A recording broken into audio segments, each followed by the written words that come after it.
Hi, this is 5 Questions with LeRoy Butler. We got that right this week. Yeah. It may be more than 5 questions because I'm a little frustrated about this one. Yeah, well, we got it right. The Packers got it wrong. But if you looked at the schedule before the season, right, and you just sitting around going through football mode, you would have thought it would have been the reciprocal.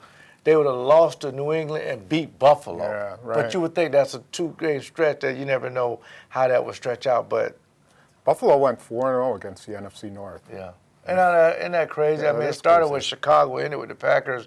And Cal Orton, I think, is 5-2 against the Packers, and we've never won in Buffalo. Yeah, So this was a big game. So how bad did they blow it in terms of home field advantage? We know that Seattle's pretty much in the driver's seat. I mean, Arizona wins out. They Arizona's control on their their own third quarterback, destiny. though. Right.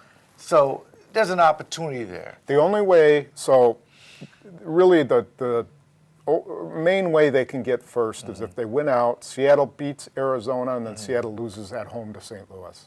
Which is possible. St. Louis got a great defense. Yeah, they do, But it's for some reason, Seattle's getting hot at the right time, and that's, you would think, the Packers' nemesis. I think the Packers' best chance, if they win out, they're guaranteed the number 2 seed. Right. If they win out, then they got to hope Arizona's the number 1 seed. Right. Because they got a better chance of winning in Arizona than in Seattle. I Wouldn't agree. you say? Yeah, but I think deep down inside, if you pull McCarthy in there, make it dark and put a light on him, do you want another shot at Seattle? Yes, I do. I think you're probably right about I that. think he wants to go there and prove to people that you can win at CityLink Field.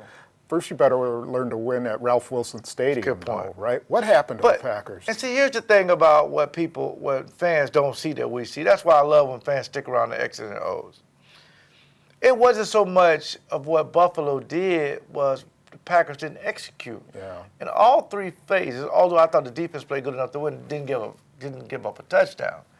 But I like to start with the quarterback first because we know we're a heavy-driven organization around Aaron Rodgers. Absolutely. And No how he secret, played. nobody denies that. And he said it at the press conference. Apparently, I have to play well to win. Well, it's true. It is, but if you're a defensive guy and you hear that, or if you're Eddie Lacy and you heard that, you're like, yeah, dude, I only had 15 carries. Give it to me. I think I could have won this game. Right. But it's true. Tom, he was off. By his standards, he was way off. And I think it started with the drop by Corliss. The drops continued. Right. But a lot of people are saying cover 2 is kryptonite to Superman. And I don't necessarily believe that. Because even if a defense plays cover 2, which you're going to see against Tampa, and you're going to see it against Detroit, and every team in the playoffs, if you're patient, you will have opportunities. Right. And that's the long pass Jordy Nelson, which we're going to talk about, dropping that one, and the first interception, Jordy Nelson's wide open. Right. Which we're also going to talk about. The interesting part about that is these games are the margin of victory is so close because those 2 plays, Nelson doesn't drop the touchdown, and he looks right instead of looking left and sees Nelson. That's a whole little different game. They win by, 10 points or whatever. Question. 2 plays. No Or question. you stop that punt return. Someone makes a tackle on that punt return. Or they make a field goal instead of getting it blocked. Right. So many little things in that game just killed them. But it shows you that's what you got to do. I agree, but this late in the season, it could be disturbing. But at the same time, had you won that game, you still got to win out. Yeah. But it's just some of the things that are disturbing on the film that separates the good teams like Seattle and the teams like Philly or Dallas or the Green Bay Packers when you're trying to get into, or Detroit, when you're trying to get into the playoffs and get the right seeding. Right. Because there's no style points here. It's not like it's the college playoffs. You just got to get in. Did McCarthy let frustration get the best of him in this game? I mean, do you think they were fairly creative. They changed to the Randall Cobb package when they went to that. Awesome. But Buffalo had no answer for that. But to me, I don't know if he got frustrated or Rodgers got frustrated and abandoned the run. Yeah. I'm not sure because Lacy was sure tearing it up in the first That's half. a good question because if you look at running behind the best lineman in football, Josh Sitton, always seems to be something you can always go to. But I don't know the percentages, Tom, of this offensive line and the quarterback saying, if I got a one high safety, you know, I'm going to do X. If I got two safeties, I'm going to do Z. But the problem what Buffalo did, and we're going to talk about X and O's, they play what we call a 23 defense. Cover 2 to one side, cover 3 to the other side. Now, it's up to the quarterback to determine which side is that. Right. They were just rushing 4 guys. So if you can figure out where's the 2 side, where's the 3 side, or where's the cover 4 side, you're going to get guys wide open. Yeah. But Aaron has to go through his progression and not – I mean, once you see the score, sometimes human nature, you want to get it all back at one shot. Yeah. You have to be patient, especially when the defense is giving you underneath passes. I think he got a little discouraged with some of the drops. But the back shoulder throws were traditionally good. But go back and watch the film against Denver when Buffalo played previously. They defended Denver kind of the same way. Also got 2 picks, by the way. The back shoulder throw wasn't going to be high up on the list, and I think that kind of got him out of their rhythm. Yeah, and let's face it, Rodgers was off. His passes for whatever were behind reason, guys, they were over guys. High. Yeah, and I think if you go back and look at, I looked at each 25 incompletion, all 25 of them. We looked at every one of them, and it's not the Aaron Rodgers what we've seen against Carolina. It's not the Aaron Rodgers we saw against, New England. Some of these other teams that he destroyed, Chicago. It's almost like a different guy trying to do too much instead of just letting number 27 and 44 help him get in position. But again, I've never seen Aaron miss this many wide open guys and then throw. Accuracy is his thing. Yeah. That's the one thing he always go back on. So Jim Schwartz, the ex-Lions coach, Yeah. crafted the defense that the Bills played. Now this week they get another ex-NFC North coach, Lovie Smith. Lovie Smith. What's he going to do against these guys? Lovie Smith, when he got the job in Chicago, the first thing he talked about, I got to beat Green Bay. Yeah. You admire that. Now he's in Tampa, not very good, 2-13 or something like that. But at the same time, he's telling his guys, when I was in Chicago, we played a series of good defense against Aaron Rodgers.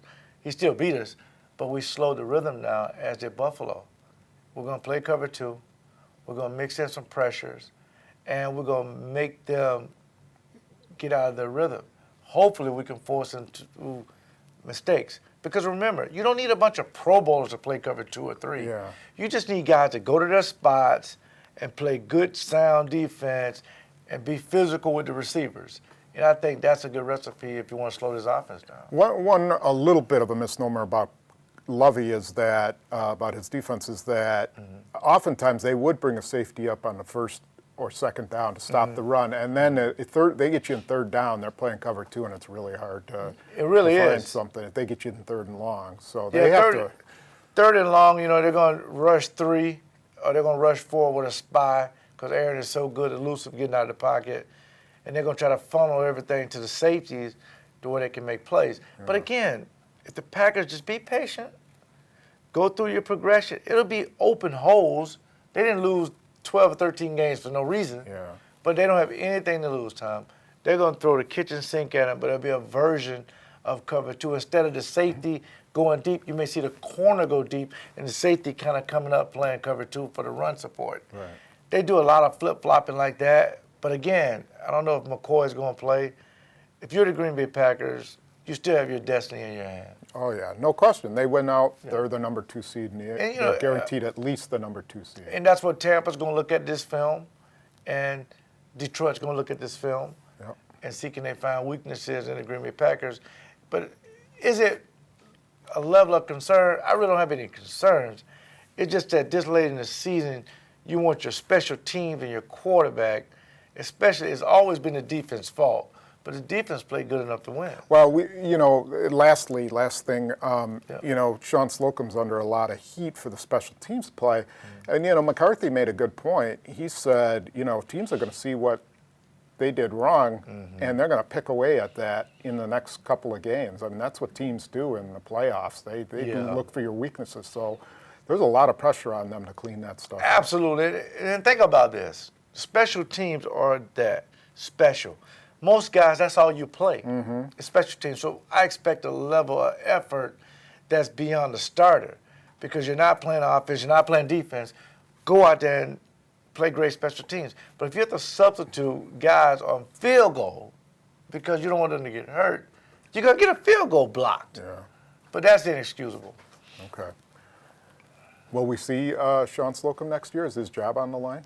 I don't think the Green Bay Packers have ever fired anybody. It seems like they don't do knee-jerk reactions like that. They don't freak out. They give you a chance to succeed and fail. So, of course, I mean, once you're in that system, that brotherhood, you never get out. Okay. You have to almost leave for them to do something because they don't want people to say, hey, we were right about that. Right. And I thought they brought Ron Zook in to help, but maybe he was brought in to be groomed to be the next special teams coach. That's possible. Because I think they got to do something. Otherwise, if you don't do something other than changing players, then you're letting your fans know that, you know what, this kind of thing never happened. It will never happen again. Okay. All right. Well, please join us for X's and O's, where we'll go over a couple of offensive plays and the punt return. Yep. And we'll see you next week.